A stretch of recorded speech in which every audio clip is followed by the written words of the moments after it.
Ju falenderoj që keni ardhur të gjithë, mirëmëngjes.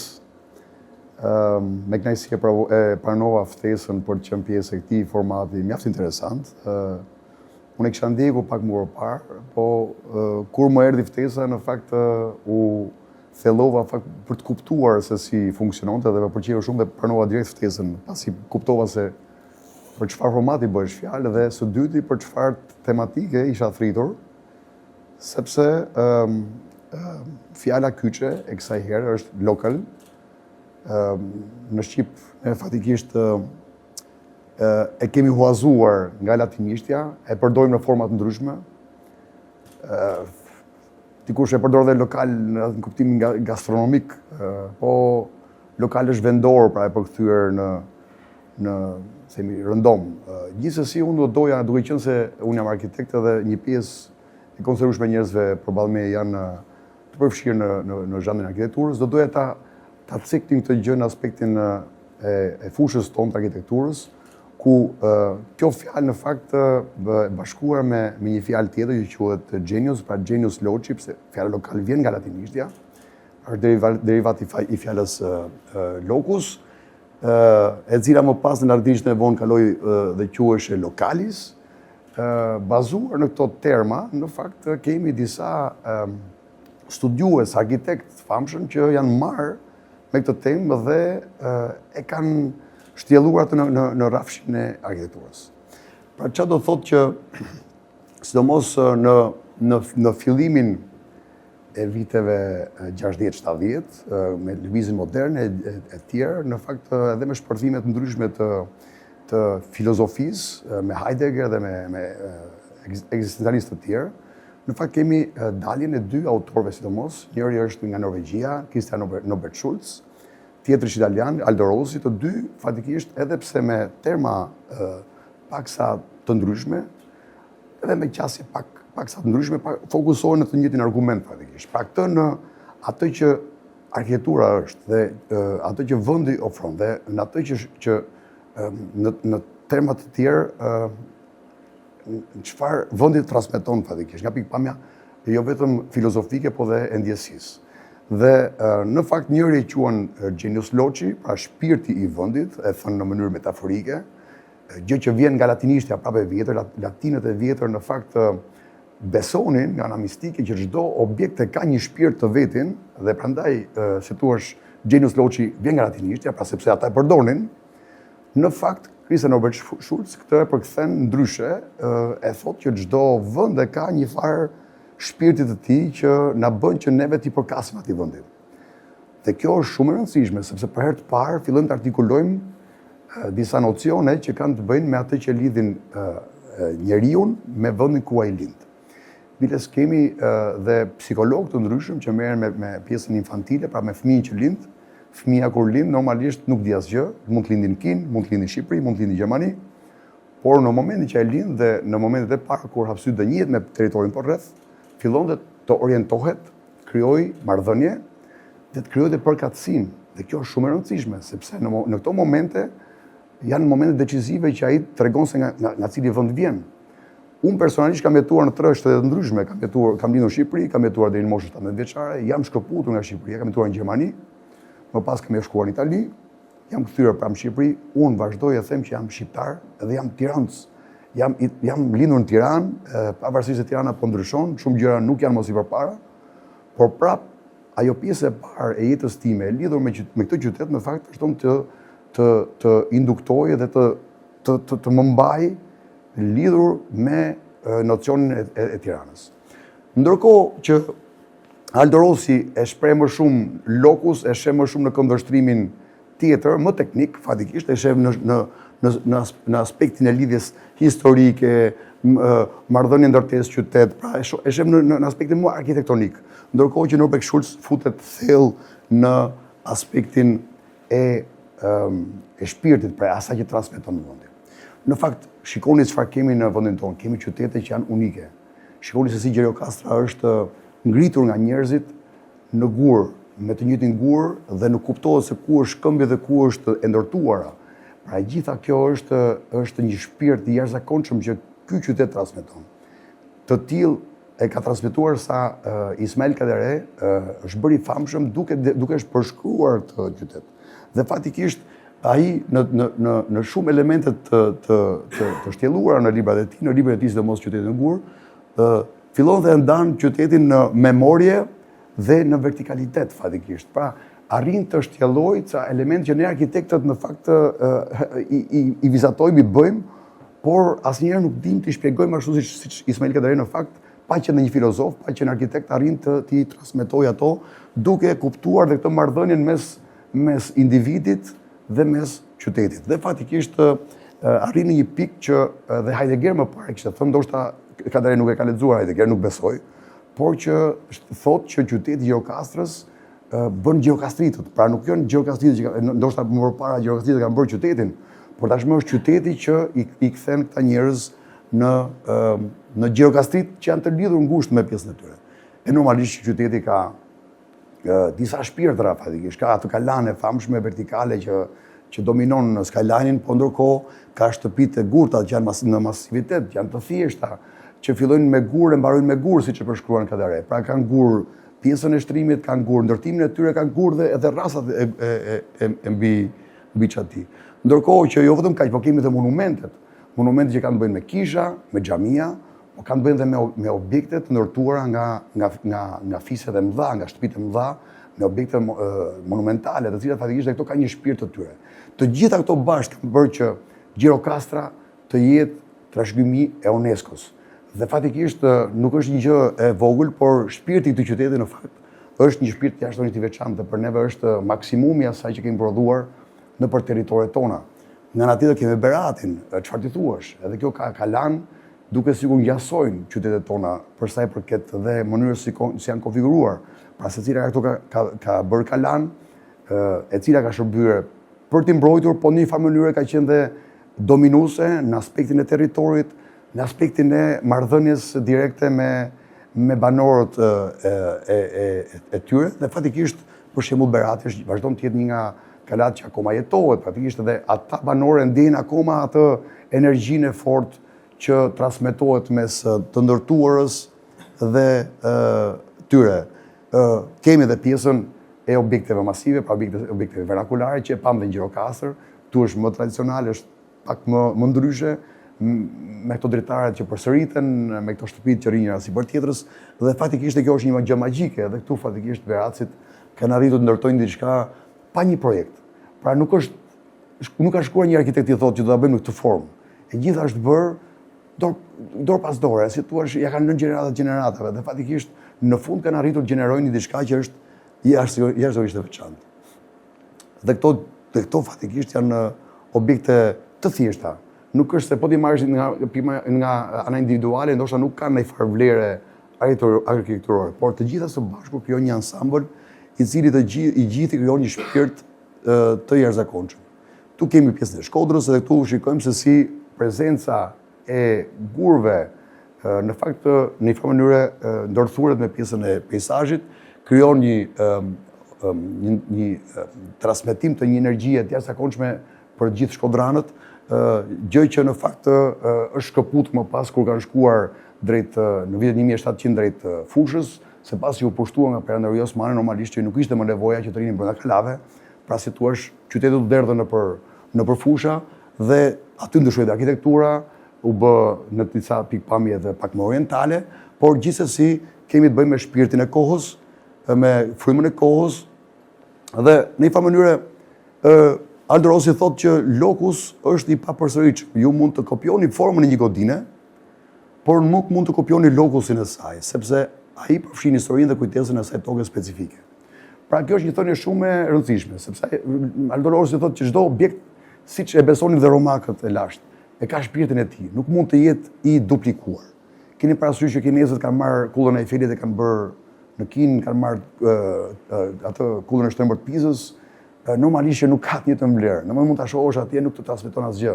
Kemi në Las Vegas, marrë Venecian të bërë gati thuajse njësoj, por nuk e ka atë shpirt siç jetohet në Venecia, sepse në fakt aty ka një histori, ka histori të ndërthurura, ka histori njerëzish, ka teknologji, ka teknika dhe gjërat nuk mund të jenë të duplikuara.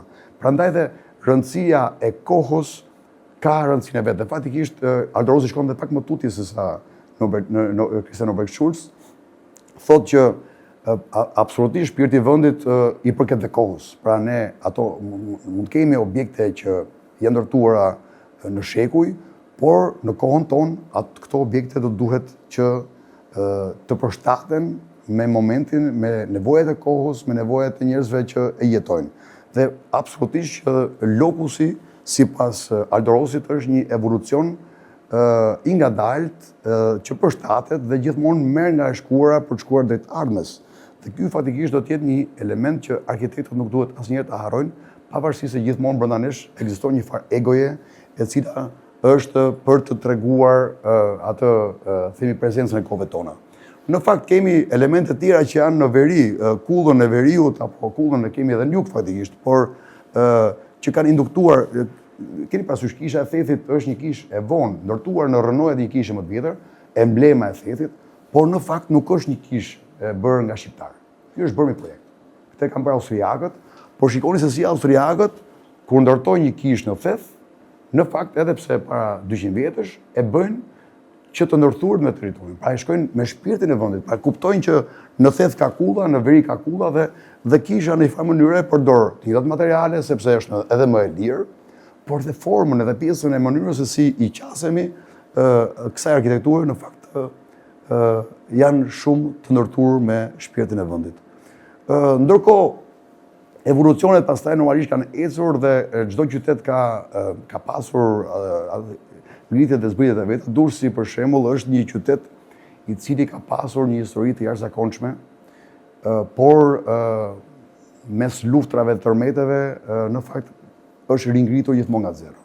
Do thënë historia e Durrësit është e gjitha nën tokë, diçka e kemi zbuluar, diçka e kemi sipër, por Durrësi që ne njohim sot në fakt është kjo rrugë këtu fatikisht që është rindërtuar në vitet 20, pas tërmetit të famshëm të asaj kohe, që rrënoi gjithë qendrën e Durrësit.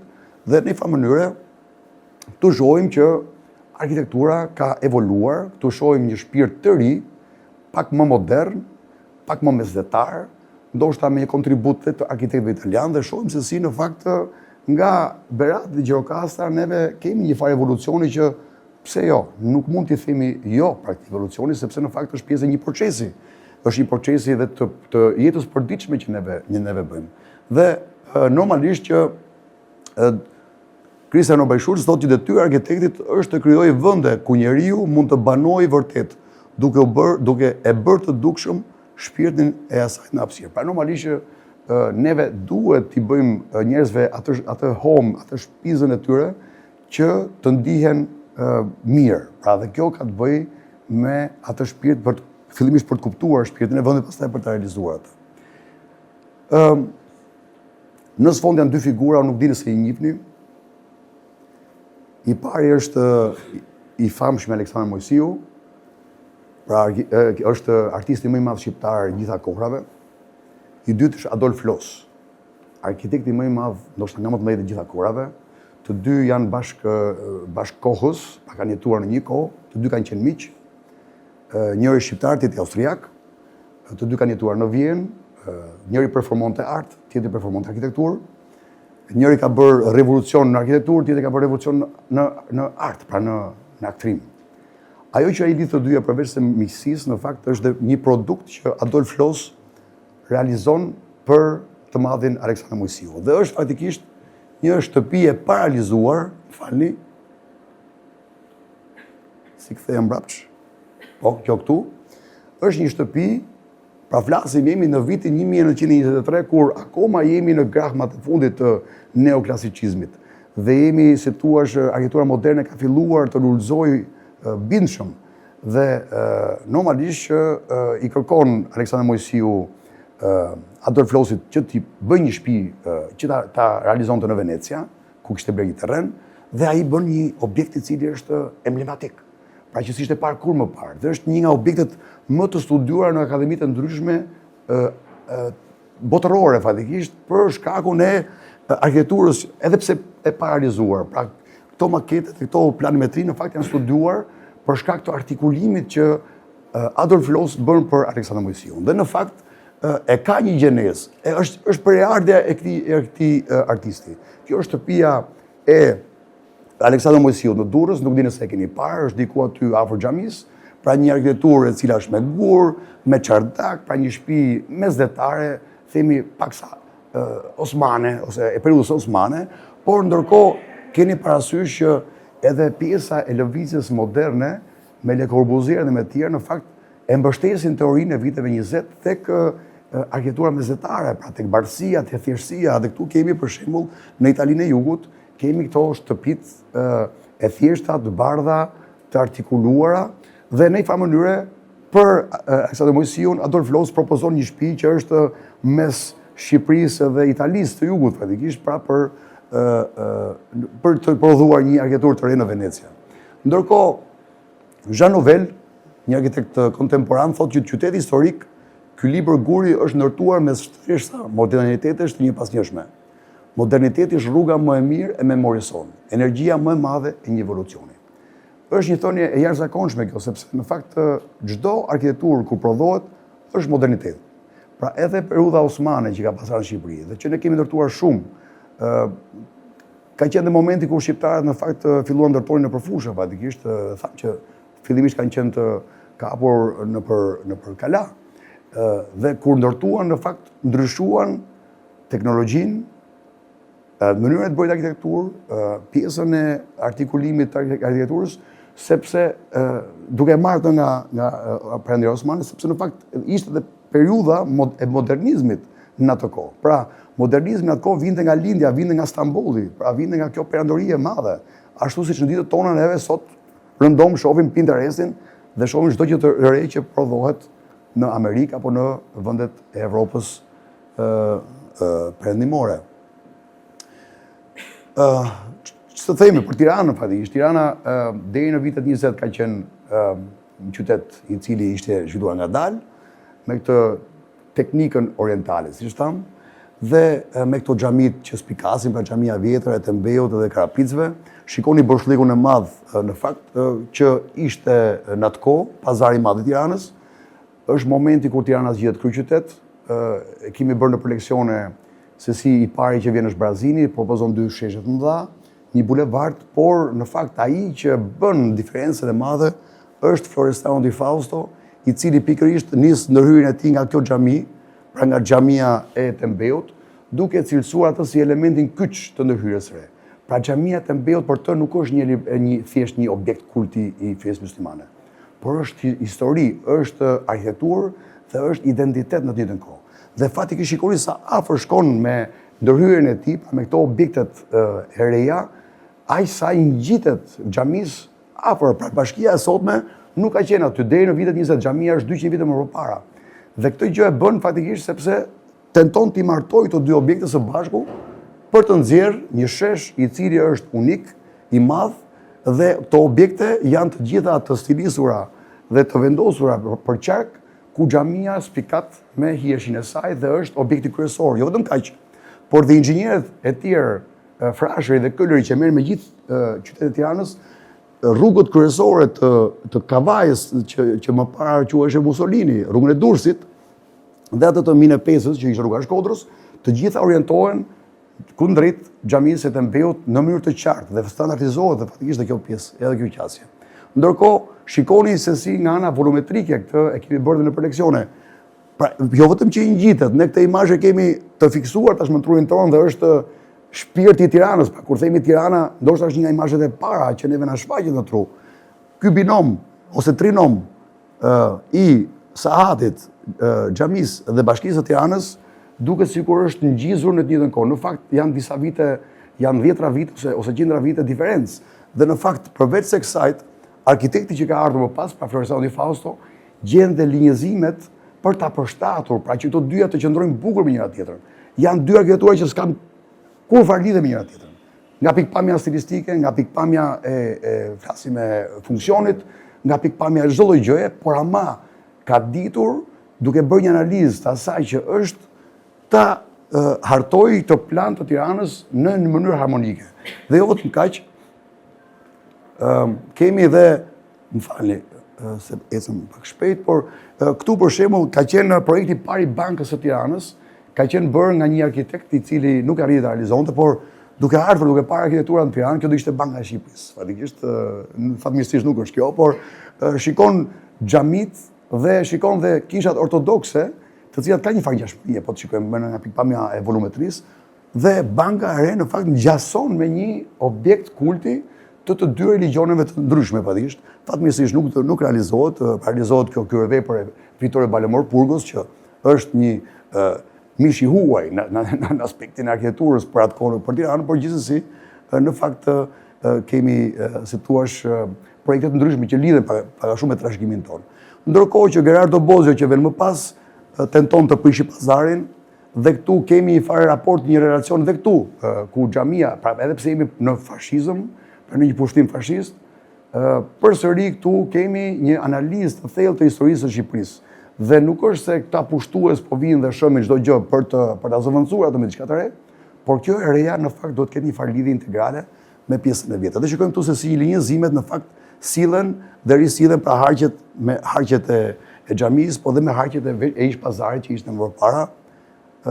Këtu kemi për shembull pazari që prishet dhe pazari që realizohet. Shikojmë se si artikulohet përsëri pazari i ri, pavarësisht se i ri, me terma të reja, por duke u mbështetur tek pjesa e vjetër dhe tek shpirti i vendit që ofronte pazari i vjetër. Ecim, ndërkohë kur shkojmë tek shtëpia jonë, tek objekti i Universitetit tonë Politeknik, në fakt kjo objekt e keni parasysh, e dini që ka lindur si selia e Partisë Fashiste shqiptare, më falni. Realizuar gjithmonë nga Gerardo Bozio, arkitekti që realizuar dhe godinën e kryeministisë ku ne po mbajmë këtë aktivitet.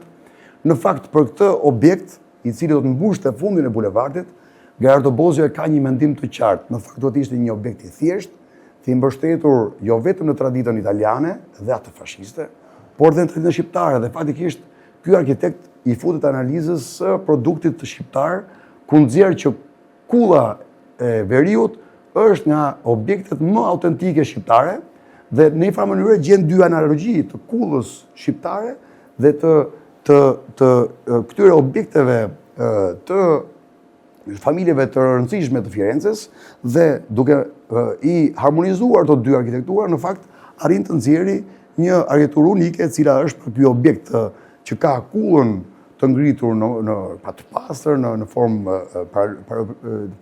paralelopipedi, i cili ka harqet, pra ka këto çaret e vogla, pra që në një farë mënyrë i gjen të dy arkitekturat. Kjo është, në fakt, edhe Bozio e shkruan, në fakt, në këtë periudhë që Italia po kërkonte të kishte koloni, e kishin dhe si mjet faktikisht që arkitekturën e re fashiste ta induktonin tek kolonitë që ata po kërkonin të zaptonin nëpërmjet dhe thithjes me arkitekturën, pra përzierjes me arkitekturën lokale, pra ne përzierjem arkitekturën e re, arkitekturën fashiste, të ideologjisë fashiste me këtë, themi, ideologji, me këtë traditë që e kanë lokalet dhe thonë, po shiko se në një farë mënyrë jemi edhe ne këtu brenda, si thua. Ndërkohë, kullën Gerardo Bozio e mban si një gjë shumë të jashtëzakonshme. E biles në dy fierat që bën në Itali, edhe në Bari dhe në Napoli, kulla shqiptare vjen e ristilizuar me terma normalisht të ideologjisë fashiste. Po shikoni sa interesante janë të dy këto elemente që përfaqësonin Shqipërinë në Bari dhe në Napoli, ato ekzistojnë sot e kësaj dite, fatikisht janë të degraduara, por për të kuptuar këtë transmetim të Genius Loci që Bozio në 39-ën arrin të realizojë me modelin e arkitekturës. Ndërkohë, për Beratin, Bozio dhe Bruno Moc, po dhe Karaminjani më mbrapa, në fakt janë tre arkitektë që merren me qytetin e Beratit, bëjnë planin e parë të Beratit. Kur shkojnë Berat thonë që ky është një qytet që s'kemi nga ta fillojmë. Ka probleme të forta me kanalizimet, me rrugët, me spostimin, por arkitektura mbi të është aq e fortë, është aq e rëndësishme sa ne nuk dim ku të prekim. Dhe bilet sa pjesë në hartë i vendosin të zeza që nuk ndërhyet. Pra i lejmë si që janë, pavarësisht se kanë probleme. Sepse ne nuk jemi kompetent për të ndërhyrë në këtë lloj arkitekture. Por ama, në pjesën ekstensive, në pjesën e shpatjes qytetit, në pjesën e poshtme, në fakt ata kanë një ide. Do të respektoj totalisht arkitekturën ekzistuese. Arkitektura e re nuk mund të jetë super moderne, por do të jetë në raport të plot me atë ekzistuesen. Dhe në lartësi, dhe në volumetri, por dhe po shikoni edhe në pjesën e stilit të përdorur, në fakt të dritaret dyshe të përdorura, harqet, pra shumë elemente janë të tilla që respektojnë pjesën tradicionale. Dhe normalisht konet vizive, të gjitha të ruajtura, të tilla që të vërejtohet në çdo moment kalaja dhe pjesa e bukur e Beratit. Ku ka më mirë, pra Genius Loci i ruajtur nga pushtuesit. Dhe ecim më tutje, shikoni çfarë bën Gerardo Bozio për pazarin e Beratit. Një arkitekt super modern. Shikoni arkitekturat e Gerardo Bozios në vitet 20-30 janë spektakolare. Janë të publikuar në faqet më të njohura të revistave të arkitekturës të kohës. Ama kur vjen në Berat, nuk bën një super arkitekturë. Nuk e bën atë të mrekullueshme. Thot qyteti më detyron mua që unë të bëj një diçka që nuk bërtet, por që i shkon qytetit. Shikoni çfarë propozon, nuk është ndërtuar në fakt kjo pjesë, por këtu jemi në një arkitekturë që është më shumë e Beratit se sa italiane, mund të themi. Ndërkohë shikoni çfarë bën Elbasan, pra dhe për Elbasani ka një plan, i cili është një plan tërësor, por në qendrën e Elbasanit, aty ku ndodhet pjesa e Kalas, shtesat dhe elementet që çështohen në fakt janë të gjitha në harmoni dhe duket sikur janë të vjetra. Pra lindin të vjetra për mos me konkurru atë që është akoma më e vjetër. Në fakt kjo është një gjë e fortë që një profesionist në fakt kur fillon të vizatoj, është shumë e vështirë që do të dalin shumë nga vetja për të bërë një diçka të tillë. Këtu kemi Korçën lart, Korça u studiua pak sepse pushtohet nga grekët, pra italianët humbasin luftën me grekët dhe më pas ka disa vizatime për Korçën, por Korça nuk studiohet nga italianët. Po këtu jemi përsëri në Elbasan, pra pjesa e bashkisë. Ndërkohë, këto planet italianëve hidhen poshtë në kohën e komunizmit, në shumicën e rasteve nuk kuptohen fare. Më thënë në vend të kolonatës Bozios, vendosi një kolonatë e madhe, e cila vjen nga Rusia, vizatohet nga arkitektët rus, dhe është një foriskala, një shkallë jashtë edhe një madhe në raport me qytetin e vogël, del komplet jashtë raportet me xhamin, me ministrit, dhe sheshi i madh që kemi ne sot është pikërisht për këtij objekti i cili ka ardhur i parë dhe ka shkatruar komplet atë raport që ishte krijuar dal nga dal në shekuj. Gjithsesi, nëse ecim më përpara, në periudhën e komunizmit kemi dëmtime të mëdha për sa i përket qytetit Tiranës, por kemi nga ana tjetër në kompensim një ruajtje totale të qyteteve të Beratit, Gjirokastrës, Krujës, Shkodrës e qyteteve të tjera. Në Tiranë në fakt ndryshohet totalisht pjesa e qendrës së qytetit në shumë aspekte. Diku nga vitet 70, pasi shkëputemi nga rusët, shkëputemi nga kinezët, në fakt për shkaqe ideologjike, partia dhe pushteti i kohës i kërkon arkitektëve të mbështeten tek vetvetja, të mbështeten tek tradita. Dhe në një farë mënyrë ka një rikthim në atë që çfarë ne quajmë identitet, në kuptimin asaj që ne kishim bërë më parë në qytetet tona. Dhe tek Muzeu Kombëtar, Enver Faja dhe gjithë kolegët e tij në fakt përveç se mozaikut ku vendoset me të madhe historia krenare e popullit shqiptar, në fakt kemi detaje tjera që janë vendosura, nëse shikoni nga afër, nga poshtë janë stilizuara, por në fakt ngjerimi në pak si thua sipërfaqësore nga aspekti i asaj që duhet të transmetonte kjo arkitekturë. Por ndërkohë kemi dy kryevepra që realizohen në këtë kohë, në fakt në 82-shin Pramera Hoxha, pra vajza e diktatorit, e cila kishte pasur temë diplome, në fakt bashkë me kolegë të tjerë, realizojnë muzeun e Gjergj Kastriotit, i cili faktikisht mund të quhet një vepër që mund ta ketë dëmtuar deri diku murin e Kalas apo aspekte të ndryshme të Kalas, por në ditët tona që flasim, është ndoshta elementi më interesant që ka Kalaja, së bashku me kullën e madhe. Pra normalisht i ka dhënë një fizionomi të re, ka ruajtur totalisht harmoninë dhe atë që duhet transmetonte për këtë arkitekturë, dhe sidomos shpirtin e vendit. Është muzeu historik në Bajramçuri në 1985. Shikoni se sa moderniz është kjo objekt, po ndërkohë është aq tradicional. Pra mbështetur ngushtë në shtëpitë e veriut, por shpërthyer me shumë jeshi, me terma të reja, normalisht në ditët tona është pak i degraduar, por që mund të risitet përsëri në jetë të restaurohet, sepse në fakt ka ca vlera që janë të jashtëzakonshme për të transmetuar themi gjenatave të tjera. Në fakt, Gjirokastra ka pasur restaurime gjithë kohës, sidomos gjatë kohës komunizmit është ruajtur mirë. Një gjë e bukur që është bërë në Gjirokastër janë këto kaldrëmet me këto themi simbolet ose me këto paternat që vinë nga pjesa e tekstileve dhe pëlhurave të prodhuara nga themi tradicionalisht nga shqiptarët dhe në një farë mënyrë e kanë me shumë stil, i kanë dhënë qeshi Gjirokastrës. Do të thënë, nuk e di kush ja pas të ide, por kjo është gjeniale, është një gjetje shumë e bukur. Sa moderne, aq edhe arkaike dhe fatikisht, më thënë, nuk do ta mendoja dot të rrugë pa këtë simbol poshtë. Është shumë i thjeshtë. Ndërkohë që këtë simbol në fakt arkitektët Casanova dhe Hernandez e rimorën për ta përcjell në Shirok të Shkodrës, ku nuk e di nëse keni parë, po ky trajtim ka marrë dhe shumë çmime ndërkombëtare. Është thjesht një risjellje, pra ata kanë parë dhe ka bërë impresion ajo që është bërë në vitet 70 në Gjirokastër. E kanë marrë dhe e kanë ristilizuar në forma të reja me gurë tjetër, me gurë të tjerë që janë ndoshta të zonës dhe në një farë mënyrë kanë arritur të prodhojnë një diçka që edhe këtu ka një farë fryme shumë pozitive.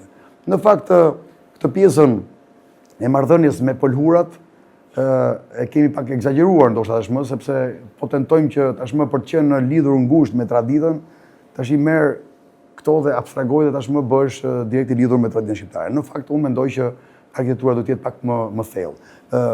Afër me ne kemi stadiumin e Tiranës, arenën shqiptare, arenën e futbollit si quhet, e cila fatikisht nga jashtë e ka këtë veshjen me këto elementet e abstraguara, ka qenë një, si thua, përçapje e autorit për ta lidhur të me traditën shqiptare, gjithsesi është një farë lidhje, por që gjithsesi unë mendoj që lidhja me shpirtin e vendit mund të ketë forma të tjera. Për treguar këtë, unë kam sjellë disa punë nga zyra, janë 3 punë të ndryshme që tregojnë 3 mënyra të ndryshme të trajtimit.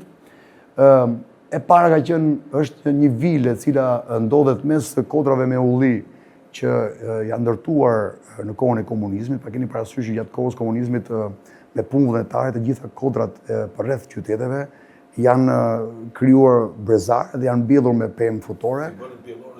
I bënin pjellore si fushat. Ka qenë një themi slogan i partisë asaj kohe. Gjithsesi kjo ka qenë një punë kolosale, por dhe një produkt interesant, sepse sot e kësaj dite shumë kodra kanë akoma këto brezaret me ullishte apo me pemë tjera. Më kërkon një kliente që t'i bëjmë vilën në mes të këtyre ullive, në fakt mua më duk një krim ambiental, por ligji e lejonte, lekët i kishte, në fakt mbyllëm dhe ne sytë dhe thama, hajde ta bëjmë të vilë. Por gjithsesi të bëjmë një vilë që mos shqetësoj kodrën, pra mos të shqetësoj të ullit dhe fatikisht të jetë aty vila sepse janë ullit, jo ullit të mbyten nga vila. Dhe hapi parë, pra në idenë tonë ishte se si do të qasemi fatikisht kodrës, pra të rrim në ajër, të rrim duke parë apo të zhytemi. Ideja ishte të zhytemi. Pra mundësisht mos të shifemi, sepse në fakt kodra kishte një bukuri të jashtëzakonshme. Dhe në këtë zhytje që neve bëm, fatikisht aty artikuluam të gjitha hapësirat e brendshme, ku drita vjen vetëm nga njëra anë dhe nga sipër.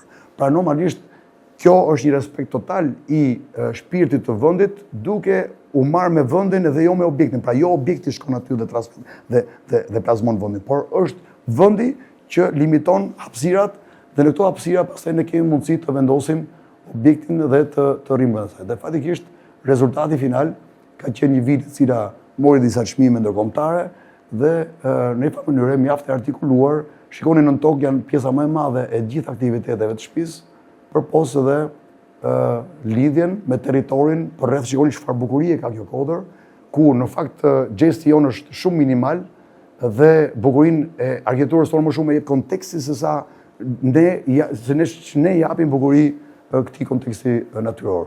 Dhe këtu kemi disa parametri tjera.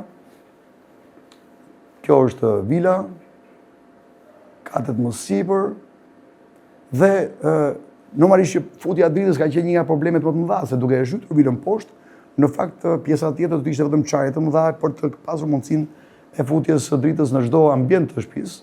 Projekti tjetër është një projekt i cili ndodhet në qendër të Tiranës, në rrugën e Durrësit. Ne kemi quajtur Back to the Future, sepse në fakt tendenca ka qenë që të ndërhynim dhe këtu duke u përmbajtur shpirtit vendit. Në fakt është një objekt i cili ishte shumë modest, na u kërkua që të ndërhynim duke bërë një pallat 7 katësh. Pra kjo diku ka një 2013 mos flasim 2014, dhe ka qenë një debat jashtëzakonshëm i fortë mes nesh si zyrë dhe klientëve, të cilët në fakt donin të bënin një 7 katësh.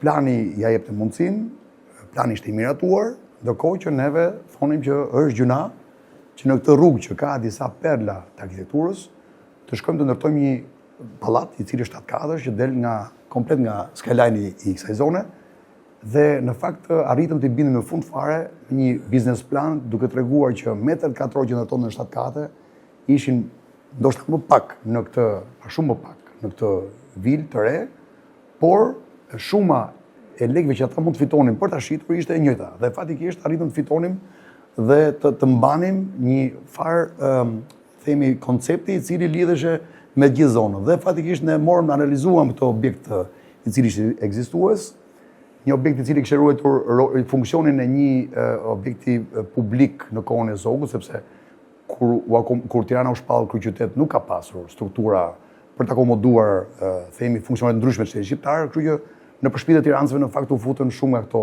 ministri edhe agjenci tjera të shtetit shqiptar, dhe për këtë objekt në fakt që ka pasur një histori të tillë, neve propozuam ta risillnim me të njëjtën formë, me të njëjtat çarje, me të njëjtën volumetri, por të shtuar në një kat, por në tashmë të restauruar, që në një farë mënyrë të risillte edhe një herë frymën e asaj kohe, edhe pse në fakt ka disa ndryshime në veshje dhe në ornamente, sepse në fakt neve i shtuam ca gjëra fatikisht edhe për ta përmirësuar atë, edhe për të kënaqur pak gustot e klientit në fundit, sepse ata paguanin, por gjithsesi ajo pjesa finale është që rezultati është i tillë, objekti është totalisht i lidhur me gjithë pjesën tjetër, neve diferencën e kemi bërë në 2-3 pika nga pjesa e pasme tek shkalla, disa elemente të reja në fakt dilin pak nga pjesa ligjore dhe nuk na u pranuan, por gjithsesi jemi të kënaqur me produktin final, biles unë në shtëpinë dhe zyrën e kam shumë pranë këtij objekti,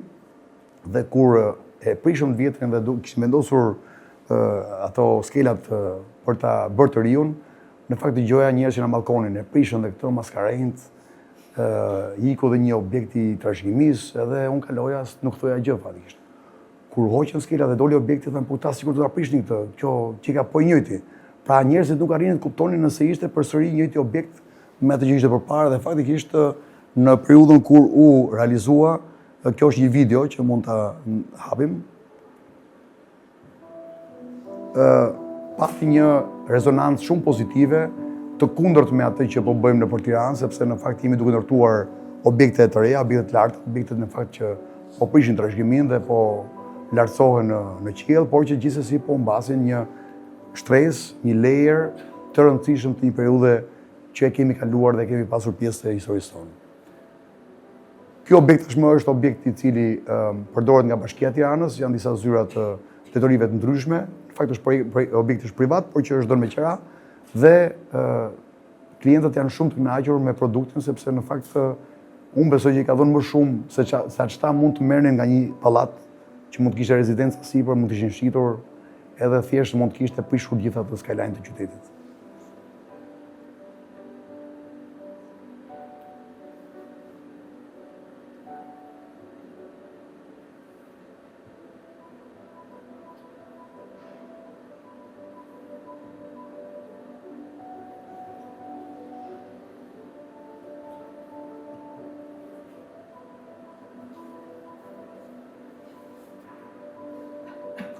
Objektin e kemi veshur me një gur që vjen nga Leçe, i cili ka një veti shumë të bukur të përthyrjes së dritës.